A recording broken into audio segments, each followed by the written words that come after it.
Hi, I'd like to talk to you about technology or screen time addiction. This is something that at the Sanctuary we've all had to struggle with. For a long time as a treatment center, we've really debated whether or not we allow this technology to be here or not with our clients. On the one hand, it can be a huge distraction, and on the other, it actually is smart technology that is here to stay.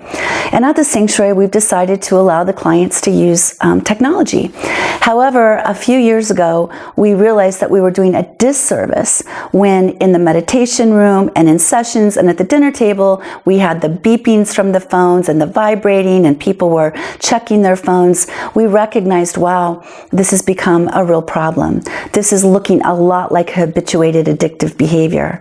So we decided to research and to create a really strong awareness practice for both staff and clients around what is technology addiction.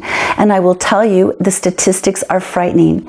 In fact, there are treatment centers now, as well as our own, that specifically are looking at this as an addiction.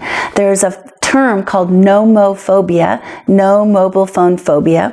It's kind of a humorous term, but it's actually being used now quite often, where people have literal biophysiological reactions when they don't have their technology close by. It is creating increasing levels of anxiety, insomnia. There are studies in Johns Hopkins University and other major universities looking at how the phone and our interface with technology is affecting our brain function, our brain chemistry.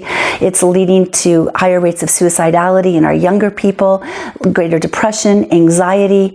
Some of the statistics are insane that the average person unlocks their cell phone 150 times a day, that almost 50% of Americans have said that they'd rather give up sex with a partner for a year than their cell phone use. These are true stats. I could go on and on. This is a very real problem.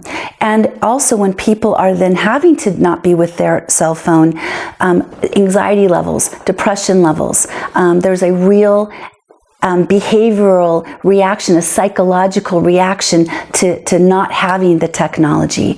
So it's really, really important for those of you that might be noticing that you're having more distance with your family, your sleep cycles are off, your levels of depression and anxiety. You may be suffering in your interpersonal relationships, your sexual relationships, your own life force energy. We have a lot of young people who are literally living more in the virtual world in video gaming than they are in the real world. How many of you have gone out to a restaurant and looked over, might even been your family, but looked over at another family and all of them were on the phone and no longer interacting with each other? And I'm not even going into the actual phone themselves with the blue light and the EMFs and the different things that are doing to our body physiologically. So really wanting to stress and make clear that this is a very real issue. Technology can be a wonderful tool, but let's not have it hijack us. Let's learn to have an awareness and a relationship and start becoming the masters of our technology rather than being slaves to it. So if this resonates with you, or you're concerned about yourself or a family member and you want to learn more about it, please call the Sanctuary at Sedona. We're here to answer all of your questions.